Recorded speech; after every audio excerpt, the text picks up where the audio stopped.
Hi, this is Collins John. You're listening to Fulham Focus podcast.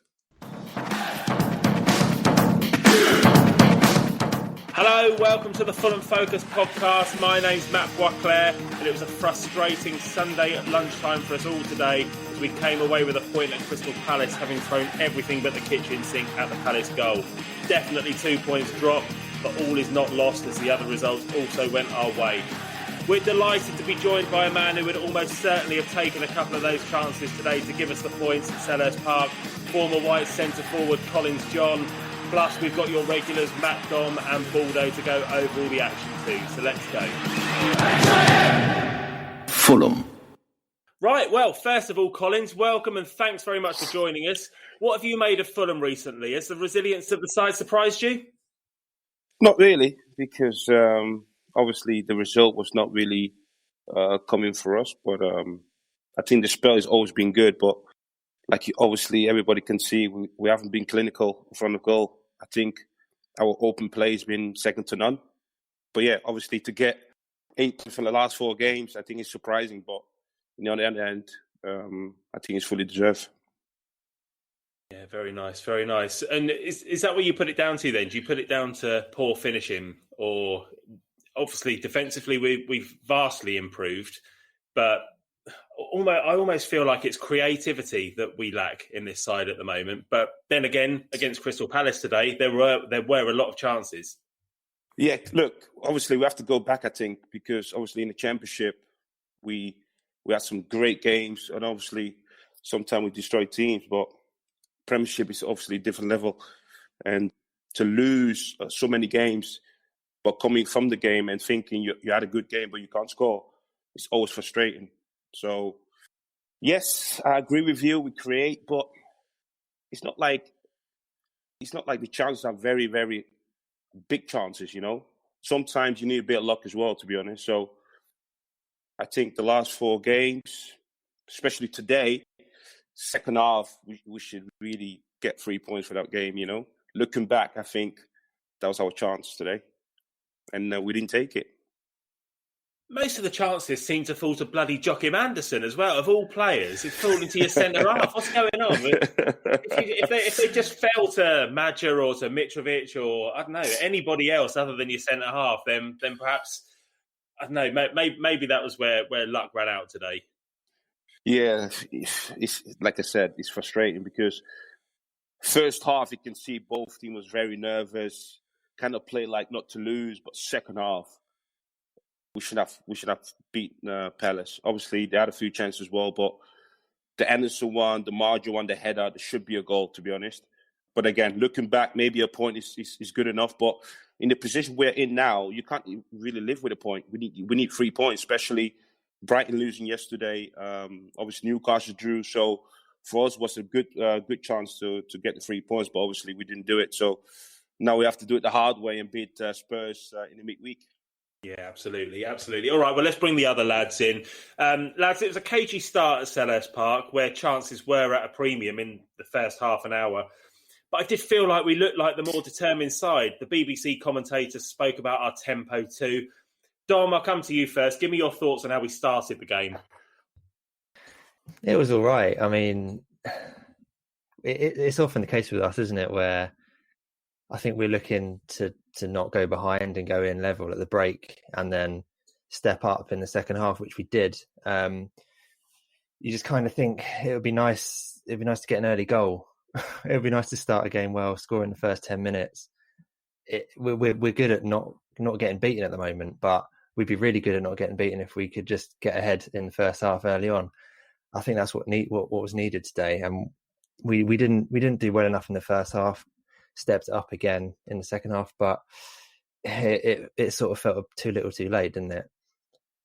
Yeah, I think that was pretty much the case. The first half, we really sort of settling into the game whilst we were trying to work out, what's still working out. But, as you've said, we're good at holding on to leads and not even holding on to leads, holding on to, not conceding.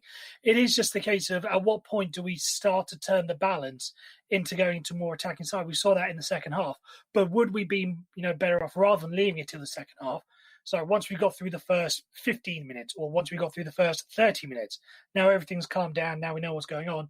now let's push the game forward a little bit rather than having to wait until the second half or late in the second half where, we all of a sudden start thinking, oh, bloody hell, we've actually got to get something out of this. If we could just turn that attacking mentality on earlier, then we might actually be able to get something. We're just waiting for. We seem to need to score that one chance every time. That's my issue. I think Collins kind of mentioned that earlier.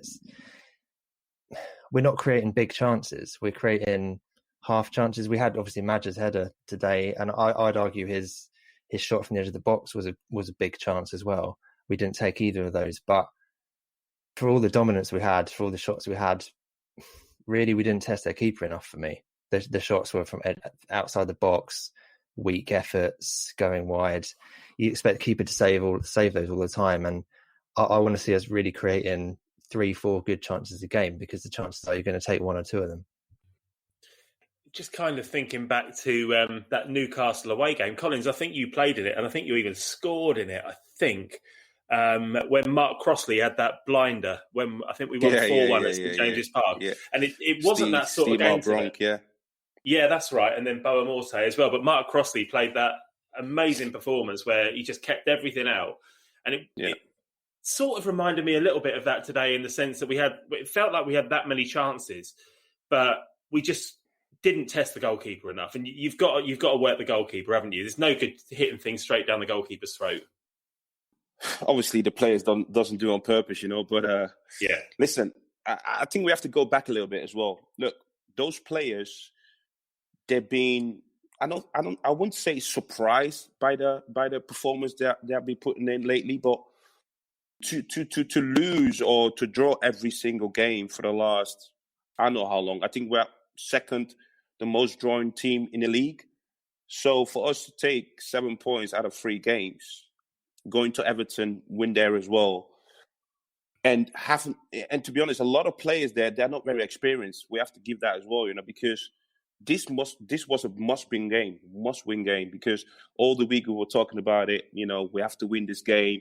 Obviously, me and you spoke about yesterday as well. We saw Brighton losing the game, so it was a big pressure as well. So the first half, you can clearly see we were nervous. The game was basically nothing. Second half, obviously, we pushed it out a little bit. We had some chances, and again, for me, if you're an experienced side and you're very at it, you will put his chances away. Especially the margin on the header has to be a goal. And trust me, if he scored that first goal, you win the game. Because Palace they were poor today, to be honest. They had nothing. They had nothing. It looks like they were just playing for a draw. Actually, they were happy with a draw. So, and if you have to stay up in this division, you have to score. You have to. That's like you said before, our defensive side has been excellent for the last 5-6 games. So we need to find a way to score goals, and if we can't do that, it's going to be very, very hard. Well, the closest that Palace came in the first half to scoring was when Joachim Andersen almost steered Andros Townsend's cross into his own goal. Then the same player got his head to a corner and steered it wide up the other end before heading over from close range again from a free kick. Collins, Fulham don't often score from corners, which we always think is surprising given the height that we have in the box. Is there anything you can put this down to as an ex-professional? We keep saying that our defenders and midfield have to help out with goals in a team that doesn't score very often. Well, I don't want to be critic too much, because obviously it's my club and I know a lot of players in that squad as well. But I think the service has been poor, to be honest, especially today. We have some big players. Tosin is big. Anderson is pretty big boy. Loftus-Cheek, but the cross is not good enough, to be honest. They were all very, very low, and the quality was not good enough. So, and I think that is just, you can ask anybody, if your service is not good enough, it's hard to score. It's simple as that. So, and again, especially today, I, to be honest, I think it was a lot of nervous, because it seems the players that were very, very nervous coming to the game, big game. The pressure was on. We spoke about it all week. We need to win against Palace to make a chance, because obviously in the next 3 games it's going to be very, very hard. I think it's Spurs, is it City and Liverpool, is it? Yeah. So this was our chance to actually breathe a little bit, because the next 3 games are going to be very hard. Yeah, it makes that Spurs game must win now, doesn't it, really? It's not going to be easy, that's for sure. Well, to be honest, we keep saying it's a must-win game, but I know the position we're in, we have to win every game for the last 4 or 5 weeks. Yeah. Well, we've given ourselves half a chance with those wins against Everton and against Sheffield United. Absolutely. But I said on the last podcast that we recorded, I just want the wins to come as soon as possible. I think probably we're now on 23 points after that point today, and maybe 35 will do it. So it's only another four wins, isn't it, out of those 12 games. Got to get them. We got to get them, and we got to get them as soon as possible. And you've just got to hope that the other teams around you keep losing as well. Brighton and Newcastle and even Burnley got absolutely hammered. I would have thought Burnley would have lost to Spurs today, but I wouldn't have expected a 4-0 at Spurs. That was quite a surprise, especially given how Spurs are playing. But we'll come on to Spurs in a little while anyway. Let's look at the second half today then. Baldo, there was an attacking substitution at half-time. On came Anthony Robinson for Ola Aina. Right after the start of the second half, Josh Maja had a go at lobbing the keeper from the halfway line. Then Toshin got a header on target, but didn't really trouble the keeper. Then you had that Joachim Andersen volley from the edge of the box. It was a solid start to the second half with some really good chances, wasn't it? It was encouraging. It was, but it goes back to what you were saying earlier. Those are the chances that you want to have fall to your main men. Like that chance with Anderson in the box. I'm sure if Maja had got the ball, he may have done a little bit better. Even someone like Rob Loftus-Cheek would have done a little bit better. And the only thing that was going through my mind whilst this was going on was I took into account Anderson with the 2 headers in the first half, and then that chance there. I had that little thing in the back of my mind. Does anyone remember? And Colin Judah would have played in this game. Carlos Boccanegra's last-minute winner against Spurs. It was exactly I remember the same that. At home, isn't it? It's a home game, isn't it? Yeah. It was, exactly. But every single corner and every single free kick, Boccanegra was getting on the end of it, and he just had that one shot, he just couldn't get it, and then in the last minute he did. So that was going through my mind. It was like, watch Anderson for the rest of this game. He's going to get one more chance, and he might get it. Sadly, he didn't, though.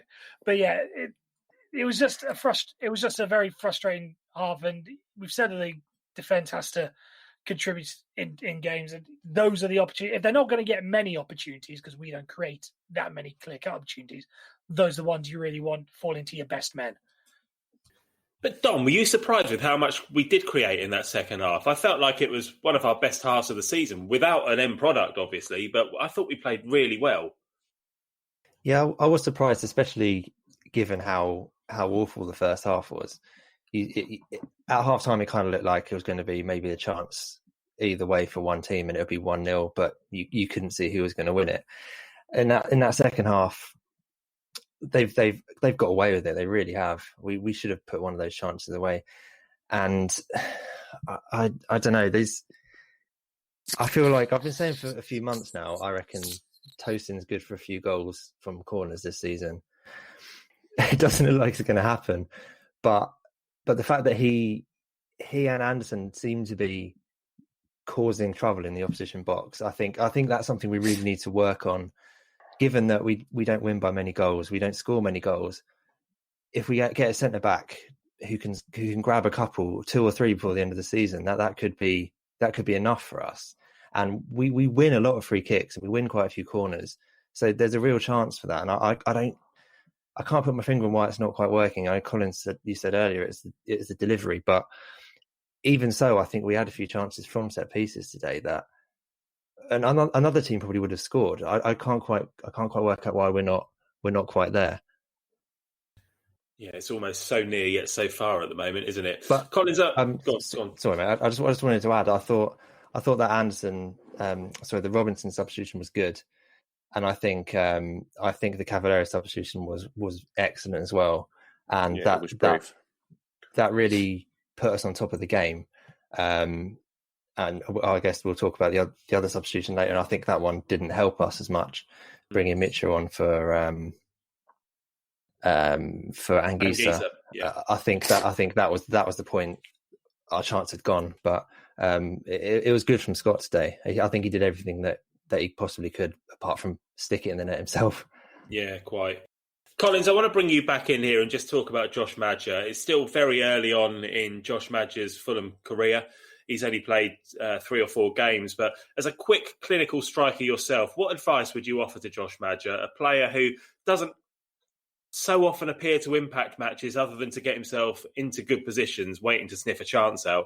What do you think he could do to impose himself more on matches, given that generally we don't create that many clear chances for him? Well, normally, if you don't score many goals, you always look at the strikers. But I don't think that's the issue right now with Fulham. I just think he's more into it. But obviously, he came to the side. He had a great debut. Obviously, he's got 2 goals against Everton away. Great goals, real striker goal. But apart from that, I think you're kind of right. But I think that's just his style of play. You had many strikers in England. Darren Bent was one of those strikers as well. People just couldn't really think he was that great on the ball, but he always bent goals. So I think every striker is different. I was a different type striker. But he's young. I think we have to give him a time as well. Obviously he's been in France for the last 18 months. So, before that he was playing League One football. So, we can't. I think how old is he? 21. So, I know we as Fulham supporters obviously we want him to do well because he's the striker who came in January to obviously give us goals. But I don't think it's that easy as that. He just has to keep working hard, wait for his chances. And today, he could have put us, I think, the winning goal, obviously with a header, but he didn't. And, I think the one thing. Sorry, Collins. I think the one thing I saw a goal coming when there was that crossfield pass to Lookman, who crossed it first time, left-footed.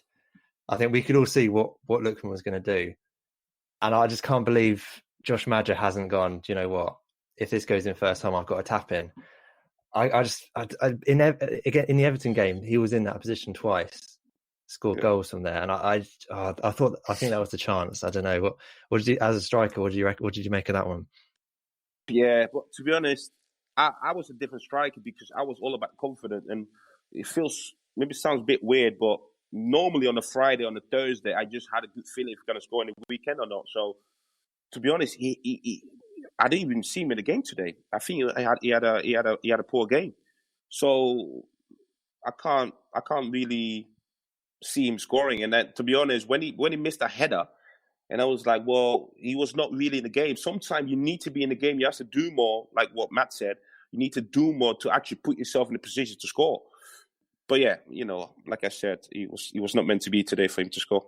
But surely, that's his game, I guess. You don't really see him in the games, and then he just turns up in the right position and he puts the ball back in the net. But obviously today he missed the header.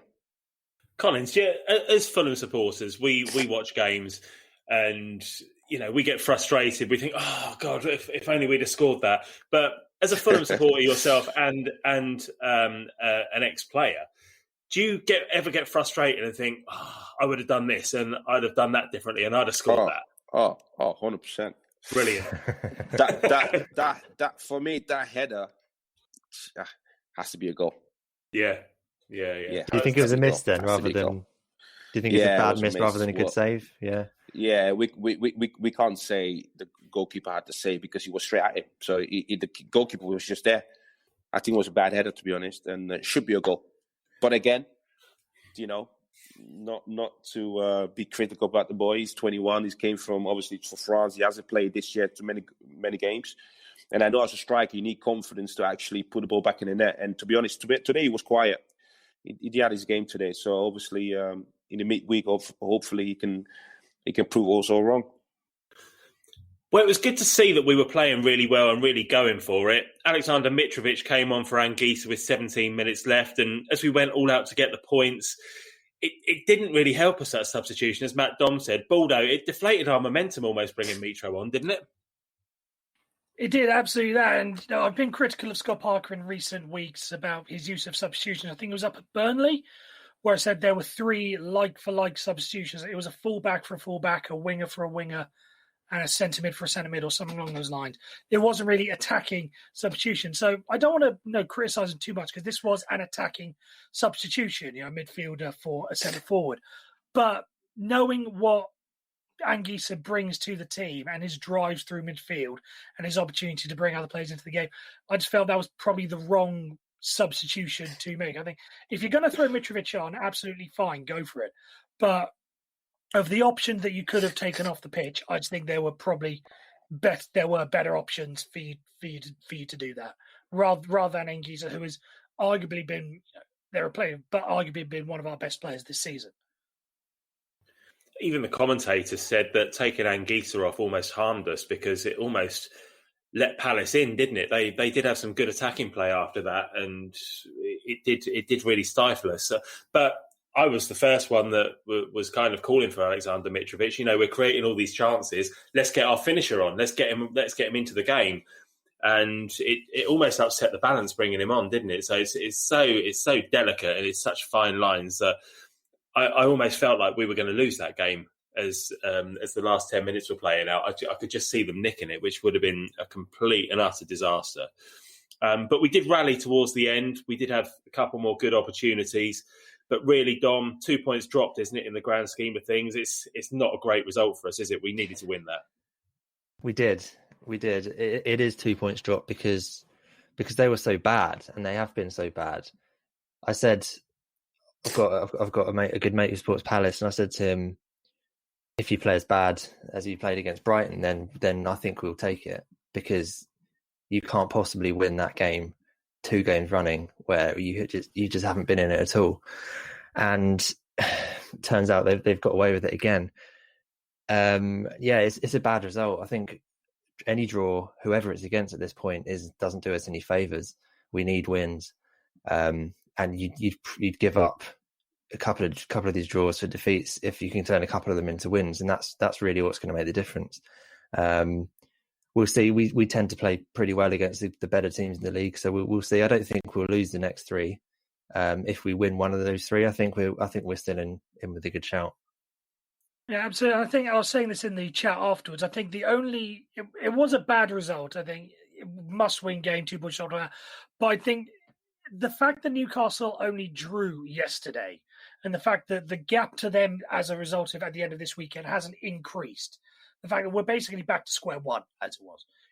We came into the weekend 3 points behind them. We're leaving it 3 points behind them. It's not a total disaster. Like if we'd have lost the game, then you're thinking, right, 4 points, which doesn't sound like a lot, but that's you've got to win. You've got to win a game in hand against them, and then you back yourself on the final day of the season, which everyone is talking about. Whereas now, it is still to a degree within our hands.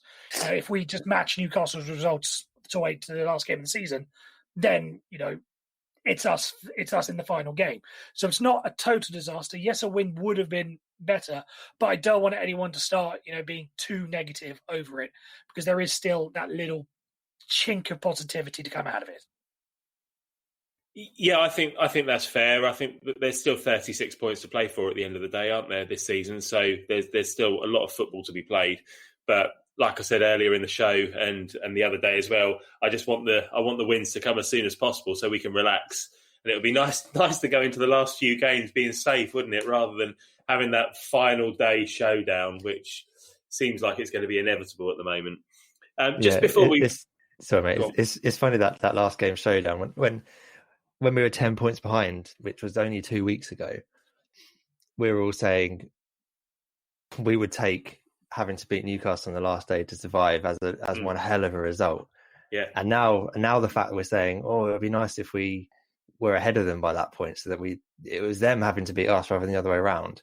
I think that shows how far we've come in the last 2 weeks. So there have been must-win games in those 2 weeks, and we've won a couple of them. And I think we're still in with a really good shout.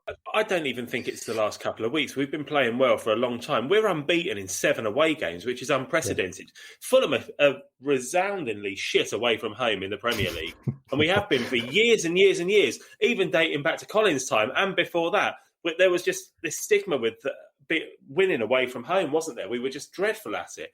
But we've got a couple of away wins this season. We're unbeaten in 7. We are a good side, but there's only so much time left of this season, and we need points. We can't just, we can't rely on a reputation for getting ourselves out of this. So anyway, before we wrap up this game, I just wanted to come back to you, Collins, really quickly and just ask you, when you watch this team play, who are the stars in this side? And is there anyone that you would have liked to have played with from this side during your time at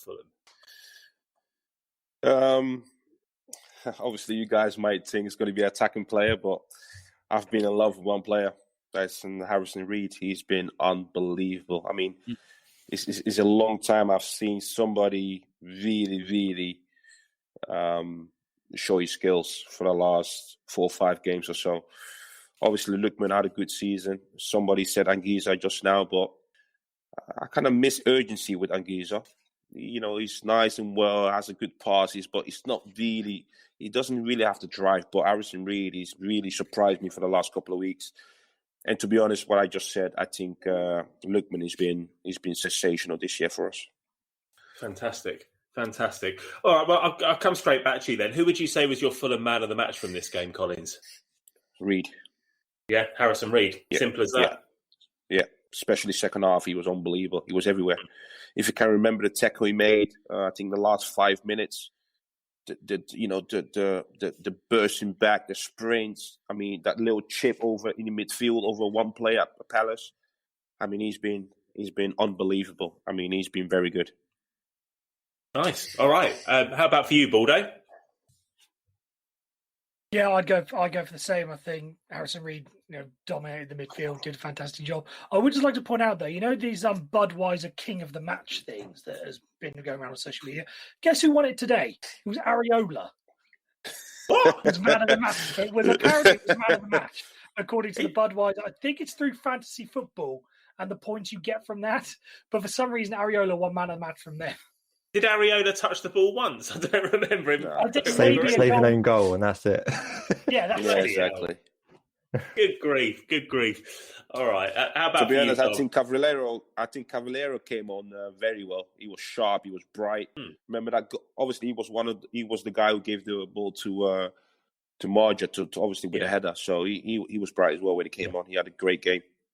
Yeah, and it's good that you point that out as well, because we're very quick to criticise Cavallero because he's not a centre forward, and he's been playing that centre forward role for a lot of this season, and we're very critical of the fact that he misses a lot of chances, and it's not his position, to be fair. But when he's played in position, he came on today and looked excellent, and that first ball that he played in, almost with his first touch, wasn't it? It was a great ball. Yeah, almost got us the points. It's a great ball. Yeah, absolutely. All right, Dom, what about you? Man of the match for you, mate.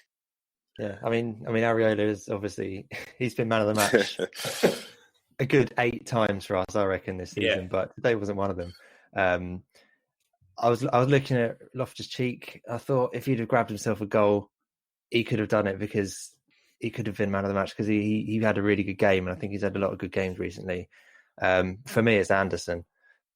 I know Palace didn't offer much going forward, but he was winning headers in our box. He was winning headers in their box. He was driving us forward. He was captaining the team. He was so close to scoring on a couple of occasions. That free kick, he was everywhere. I think for me, he was a big part of the reason why they had no chance whatsoever.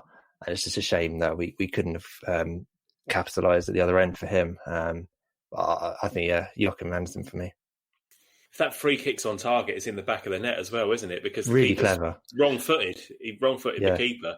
It's we kind of said, "Here comes Alfie Mawson," didn't we? Do you remember the Alfie Mawson free kick when Alfie Mawson had a free kick at the Cottage last year and sent it up to Rose Head in the Hammersmith end? But it's unusual to see a centre half take a free kick, but it wasn't a bad effort and it went far off either. All right, let's come on to a Scott Parker rating then. So, Collins, we give Scott Parker a rating out of 10 each week for his performance as manager. And I won't ask you to rate Scott Parker because I know you're friends with him. So I'll ask the other two lads. Baldo, I'll come to you first for your Scott Parker rating. I think it was a 7. I think the way he's set up, everything. We've made this point numerous times over the course of the season. There does come a point where you have to rely on the players to do the job that Parker sets them up to do.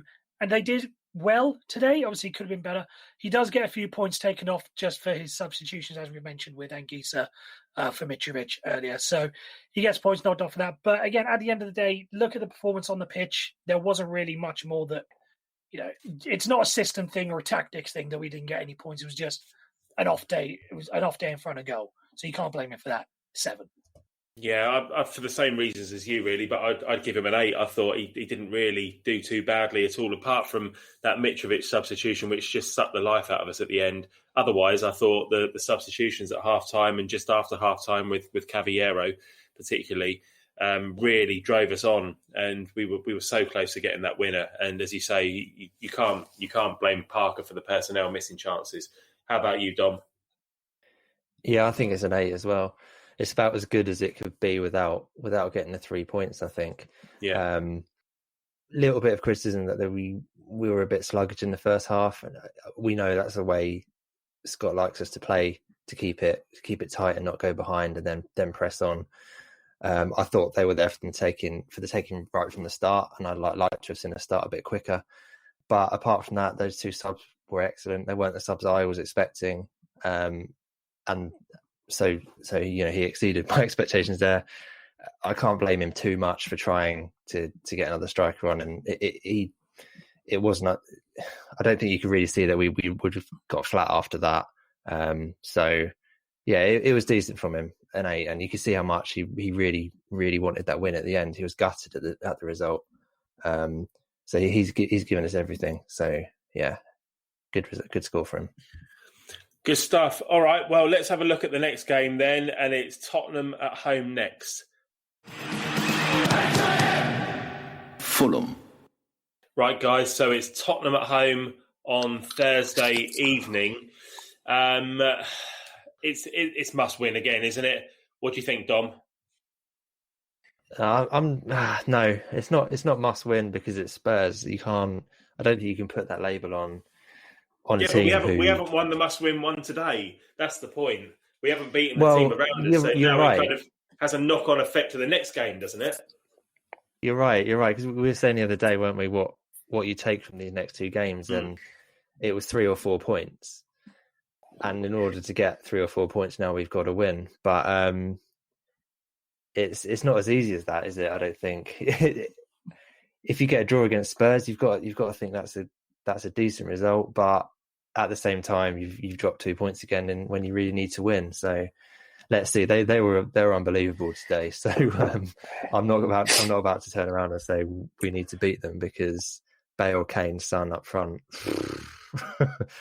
That's a test for our defence, isn't it? Yeah, it is. It is. But it's just one of those. It's one of those games now, isn't it? Where we're running out of time.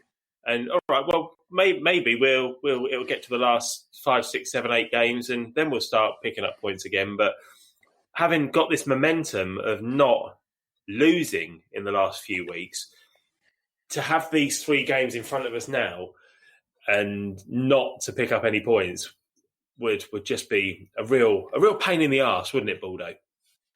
It would, yeah. And just on the subject of whether or not it's a must win or everything, I think it pretty much comes across as a must not lose, if anything. Yeah. Because I've just looked at because Newcastle United's next game is West Bromwich Albion away. So you think if we're going back to how can we keep in touch with Newcastle United? I honestly that game could go either way, and it could be a Newcastle win. You just don't know. They've had some weird results this season, so you just never know. But I think we need to keep as close to Newcastle as we possibly can.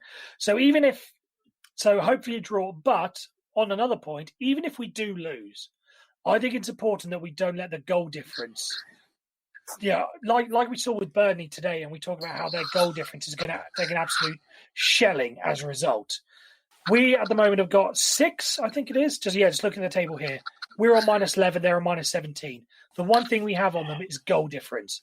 Over the next couple of games, if we do lose, we can't be thrashed because we've got that as our little bonus point in our back pocket. So we have to make sure that stays intact as best we can, even if even against a side like Spurs, we don't want to do what Burnley did today, for instance. I can't see it though. I really can't see. I can't see us losing the next 3 in a row. Can't you? Just by the virtue of how solid we've been defensively. I mean, even against the better teams, City beat us 2-0, but we were well in the game. We drew against Spurs. We were well in the game against United. Liverpool, we got a point against. I don't think any team's going to beat us easily. And any given 3 games playing like that, I think we're worth a point or 3 out of these games personally. But I might be just being optimistic. What do you think, Collins? Three big games for us. Tottenham at home, Liverpool away, Man City at home. To me, it looks like 3 potential defeats. I think one of the things has been said just now. I think Thursday is not. You can't lose that game. And I understand what you are coming from. We have to win because we didn't win today. But you have to put in the concern as well. You're playing Spurs, who's Mourinho's a little bit under pressure, to be honest. He needed that 4-0 win today. So, it's going to be a tough game, beating Spurs at home.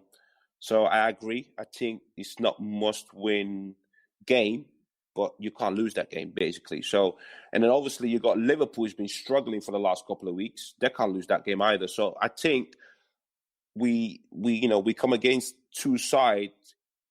It's going to be very, very difficult to get points. But to be honest, we're going back again what we've been speaking for the last couple of weeks. We need to be clinical front of the goal, because when you get chances against those clubs, you have to put them away. Because if you don't, we can't just be relying on the defense every single week and be like, well, we had a great game, or Anderson had a great game. As a team, you have to put the chances away. And if you don't do that, well, you're going to get punished one day. So I'm a bit nervous about that. That's the only concern I have, because every single game, it doesn't matter who we play against. We can match them. We don't. It doesn't look like the level is pretty big, but again, football is about putting the ball back in the net. If you can't do that, you're going to lose games. So that's the only bit I'm kind of like I'm not so sure about. But let's see. The ball is still around, and you never know. But it's going to be a tough game. Yeah, fair enough. We're going to come on to talk about the lineup against Spurs and who we choose to play against Spurs in just a moment. But just before we started recording a minute ago, Collins, we were talking about the midfielders that were playing for Fulham during your time at the club, and the creative midfielders particularly. Who were the players that you were hoping would be on the team sheet when you were playing up front that were going to create those opportunities for you? You mean as in now or back in the days? Oh, no, back in the day when you were playing, back in your time. I still speak to him now. He's Klaus Jensen. He was, I mean, I know a lot of people say he couldn't run, but Jesus Christ. When that guy had the ball in his feet, man, you can make any run. It looks like he had the eyes back of his head. I mean, he can pass. Yeah. He can give you any pass you want. And obviously, Steve Malbron, he was unbelievable. I mean, just in training with him, some passes he gave me in training was just like, really? How can you see me? How can you see me making that run? So I think I would pick them two, to be honest. I think them two was just a pleasure to play with. Yeah, I can imagine as a striker. And that's what we need now. We had a conversation on one of the podcasts recently about what player would you bring back from a previous time, a previous Fulham era, to kind of give us a better chance of surviving this season. And we said Louis Saha, Steve Malbronk and Danny Murphy, and those sorts of players that can unlock defences. We've got people who can finish, but it's just unlocking the defences and creating those opportunities at the moment. There seems to be the real problem. Great name, by the way, Luis Boamorte, because he had everything. He had power, he had pace, he was ruthless, he can score a goal. He was a great example of just, really... I think that's what Fulham is missing right now. That guy, we press him with pace, and we just raw pace and strength. And like you said, he had some skills as well. So, that would be a great addition at the moment for Fulham at the same time. Boamorte is a Fulham great. He's a proper legend. He's Fulham elite, isn't he, Boamorte? Yeah, 100%. Absolutely superb. 100%. Absolutely superb. I'll tell you what, there must have been a few defences back in those days worried with the pace of Boamorte down the wing, creativity of Malbronk down the right, and then the pace of John up front. There must have been a few worried defences back in those days. I remember Cookie always used to say us, like every team we play against, they must be terrified of, because you guys were so strong and big, and obviously Steve with his dribble and his passing. So it was a pleasure to play with with those guys, because like I said, for a strike it makes it easier to put your chances away, and because you always get chances, you always know one time of in the game you're going to get the ball, and I was lucky enough to make that with them.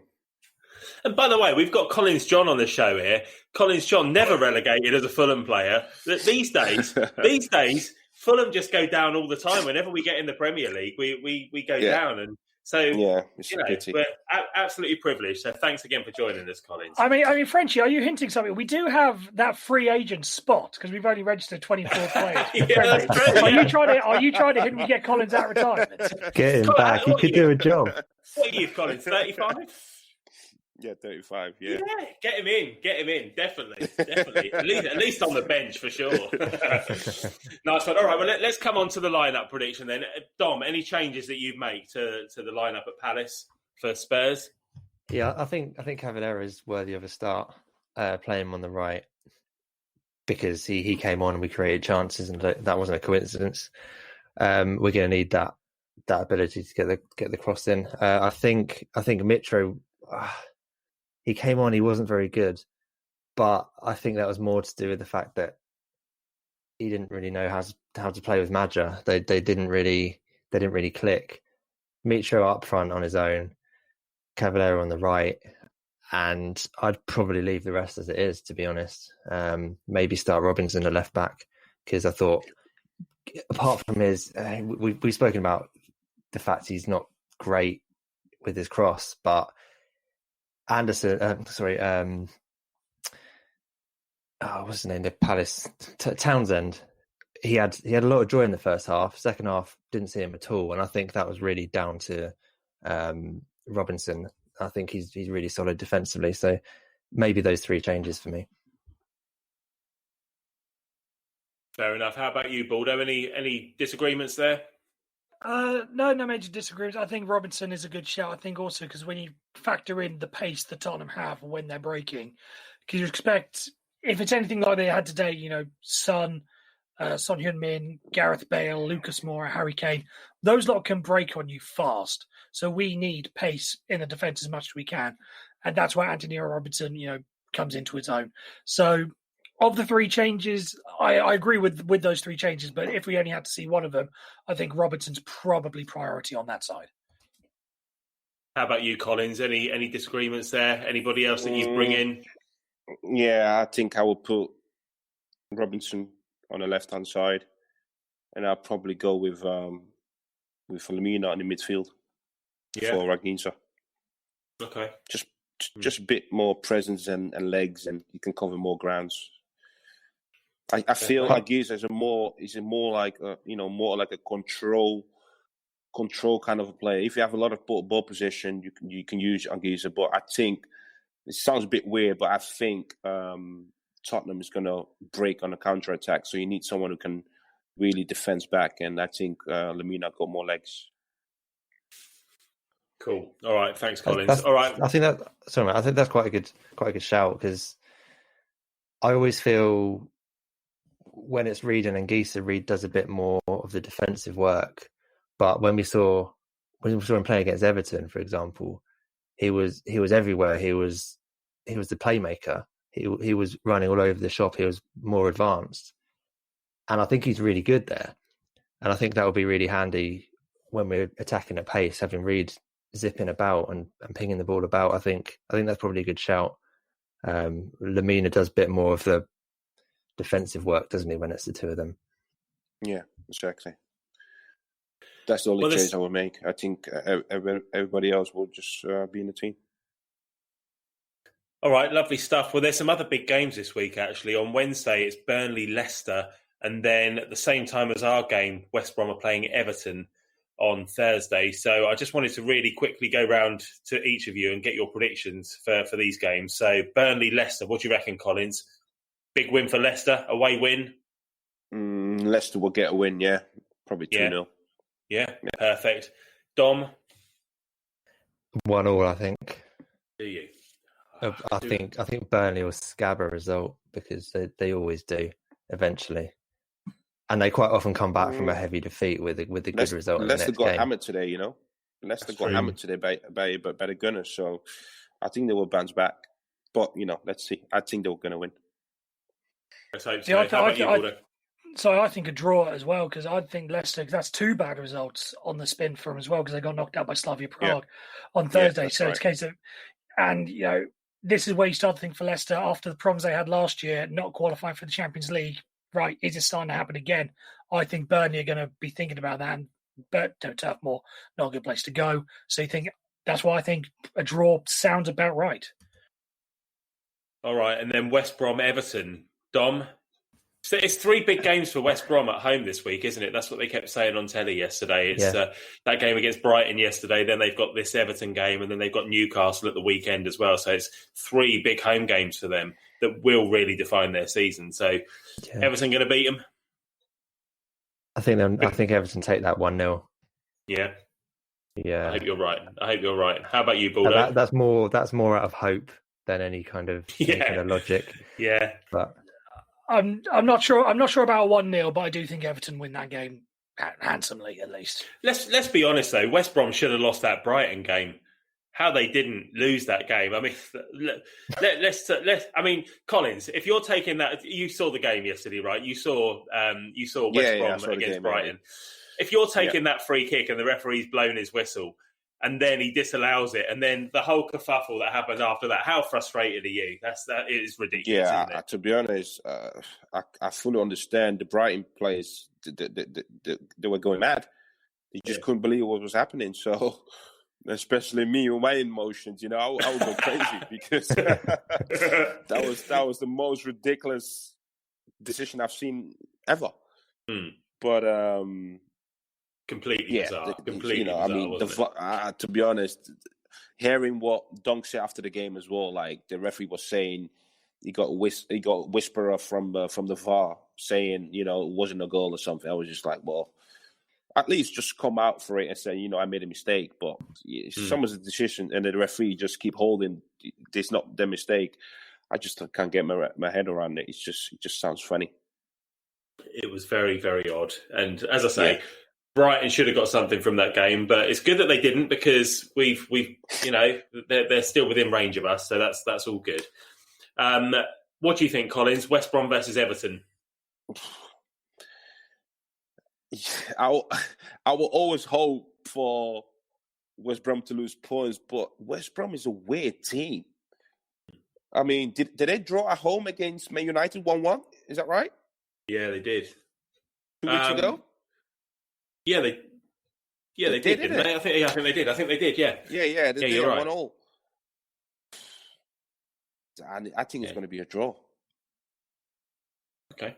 All right. Yeah. I mean, I don't hope so because obviously I want them to lose. But something about West Brom at home is just like you never know what you're going to get from them. It's a weird team. It's a very weird team.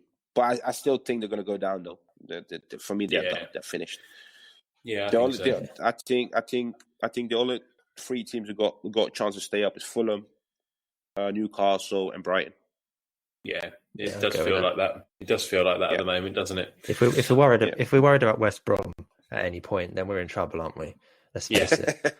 We don't want to be looking over our shoulders. We want to be looking up and see who we're going to catch. That's a great point. If we worry about West Brom, then we're in trouble. Yeah, no, completely fair enough. Yeah, it's a great point. All right, I'm just going to come on to the Spurs stats really quickly. Stato's prepared a stats file, so I'm just going to put out some highlights of this. Spurs have got 1.6 points per game this season, which is slightly better than their 1.5 from last season. They're scoring exactly the same amount of goals per game this season, 1.6 as they were last season. And they are conceding slightly less, 1.1 to 1.2.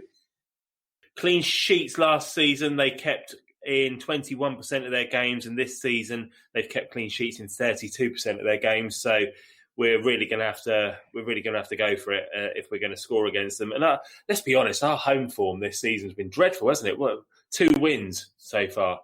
We need to start picking up points at home. I know we haven't got any supporters in the ground, but even still, it doesn't make for good reading.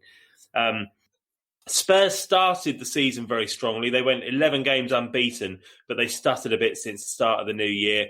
They've had only 4 wins in 10 since the start of January, which we say only 4 wins in 10. We've only had 4 wins all season. But anyway, they lost 5, including 3 losses on the bounce in late January. They scored 21 goals at home and 20 away. Let's look at their player stats. Their club captain goalkeeper, Hugo Lloris, has played every minute of the Premier League so far for them. He's made 48 saves from shots within the penalty box, the 5th best in the Premier League. Areola is just behind him in 6th. In defence, they've got England international Eric Dyer, who's been their most consistent performer this season. He's made 21 appearances. He's ranked 7th in the league. Enough, yeah, exactly. That's enough, man. Spanish fullback Sergio Reguilon has also had an impressive first season in England. He's an attacking left-back who's got 3 assists. And, of course, in attack, they've got Harry Kane, who's got 14 goals this season and 11 assists. And just behind him is Son Heung-min, who's got 13 goals and 8 assists. They're prolific between them, those two. So we know all about how good they are, and we know how well we're going to have to defend if we're going to get anything out of the game. So let's come on to a score prediction to wrap this up. Then, Baldo, I'll come to you first. What do you think? I'll be brutally honest, and I sort of hinted at this earlier on. I can't see us, as much as it is a must win or a must not lose, I just can't see us winning this one. I think it will be, rinse and repeat what we're usually like against the bigger sides. We'll put in a decent defensive performance, but there'll just be that one moment of talent, that one moment of skill that will unlock us. That Son-Kane partnership will do something, and I think it's probably going to be a 1-0 win to Spurs, if I'm being brutally honest. Yeah, I don't think that's too harsh, to be honest. How about you, Dom? I think we'll go ahead, and then maybe late on or in the second half, I think they'll, much like the Liverpool game, they'll just start to take control of it and probably will equalise 1-1, which again doesn't do us a lot of good, but it's probably a decent result, all things considered. I don't see us losing. Colin. I really don't. How about you, Collins? Did you ever score against Spurs? You must have done. No, never. No? I hated it, but no. What do you reckon? What do you reckon this one then? We're going to win this one. I'm just nervous. Like I just said before, Jose Mourinho is such a big pressure right now because he's been absolutely dreadful for the last couple of weeks. Obviously, I know they went through with Europa League, and obviously they had a good win today, but he can't lose many more matches, I reckon. So for him, it's going to be a big game on Thursday. So I just think if we get a draw, it's a great result for us. I can't see we win that game. So I will go for 1-1. Yeah, I feel like it's going to be a draw as well. I really do. I'll go 1-1 as well. I do think we're going to score, though. I do think we're going to score. Yeah, I hope so. Score, for sure. Yeah, we're going to. It's going to be Tosin's time. You'll see. Header. Yeah, he's going to get one. He's going to get one before the end of the season, isn't he? He's on the end of so much. He's got to get a goal. All right, guys. Well, that's your lot for this week. Collins, thanks ever so much for taking the time to join us this evening. Come on again. Absolutely, I loved it. Perfect. Baldo and Dom, thanks to you as always, and for everyone for listening at home. We'll be back on Friday this week with all your Spurs reaction, and we'll also look ahead to the Liverpool game next weekend. Speak to you then. Cheers.